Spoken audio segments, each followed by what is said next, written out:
mototsikllarni zo'rindan keyin hayta zo'r palarga turishini qaranglar. Akkumulyatorli, zaryadga qo'yib bemalol ishlataverasizlar. Tak, 4-5 yoshgacha bo'lgan bolalarni ko'taradi.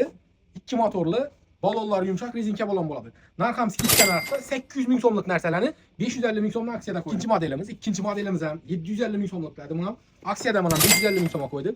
1 yoshdan 5 yoshgacha bo'lgan bolalar bemalol bo'ladi. Buni ham balonlar rezinka bo'ladi, zaryad chiqarma narsasi bor, bluetooth bor, o'zini muzikalari bor, hazat ishlatadi bu narsa. 3-modelimiz, xudo xolasa rangini qaranglar, dizaynlar ham o'zgacha xili. Argalar qaranda chut-chut kattaroq, narx ham o'zgacha, 950 ming so'm turadi. Buni skidkada 750 ming so'mdan beramiz. Yumshoq balon, 2 motorli, o'tiradigan yerlar ham katta, zaryad chiqarma narsasi chiqadi. Bluetooth'lari bor. 1 yoshdan 5 yoshgacha bo'lgan bolalar buni ham bemalol zo'r bo'ladi. Buni ham narxi 900 ming so'm turadi, aksiyada 600 ming so'm aytamiz.